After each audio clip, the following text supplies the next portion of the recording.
অন্তর্বর্তী সরকারের জারি করা কিছু অধ্যাদেশ নিয়ে বিরোধী দল রাজনীতি করতে চাচ্ছে। অন্তর্বর্তী সরকারের তড়িঘড়ি করে জারি করা কিছু অধ্যাদেশ নিয়ে বিরোধী দল রাজনীতি করতে চাচ্ছে বলে মন্তব্য করেছেন স্বরাষ্ট্রমন্ত্রী সালাউদ্দিন আহমেদ। তিনি বলেন, গুম, মানবাধিকার, সুপ্রিম কোর্ট সচিবালয় অধ্যাদেশ নিয়ে অংশীজনদের সঙ্গে সমালোচনা করে আরও ভালো আইন করা হবে। এসব অধ্যাদেশে যা ছিল সেখানে সবই যে ঠিক ছিল তা না। আমি নিজেই গুমের শিকার, গুম নিয়ে ভালো আইন হবে।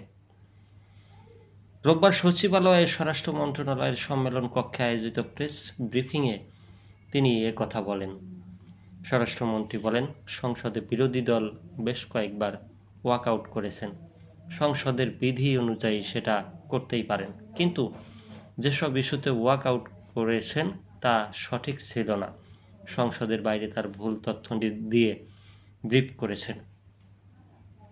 তিনি আরও বলেন, জুলাই স্মৃতি জাদুঘরের কিউরেটর স্বেচ্ছায় পদত্যাগ না করলে সেখানে রোজ কিয়ামত পর্যন্ত থাকার বিষয়টি ছিল। তবে সরকার সেটা সংশোধন করেছে। এটা নিয়ে সবাই মিলে আলোচনা করে পরবর্তীতে নতুন বিল আনা যেতে পারে। স্বরাষ্ট্রমন্ত্রী বলেন, বিরোধী দলীয় সেটা না বুঝেই প্রশ্ন করেছে বাকিগুলো কোথায়। তারা যেসব অধ্যাদেশ নিয়ে নোট অফ ডিসেন্ট দিয়েছিল সেগুলো হুবহু উত্থাপন করা হয়েছে। তিনি আরও বলেন, গণভোট অধ্যাদেশ অনুযায়ী ইসি নির্বাচন করেছে। সংবিধানের 142 অনুচ্ছেদ অনুযায়ী এই গণভোট হয়নি। আমি নিজেই গণভোটের প্রস্তাব করেছি, তখন গণভোট অধ্যাদেশ হয়েছে। সে অনুযায়ী রাষ্ট্রপতি আদেশ জারি করেছেন যে ক্ষমতা রাষ্ট্রপতির নেই। এ নিয়ে আদালতে রিটও হয়েছে।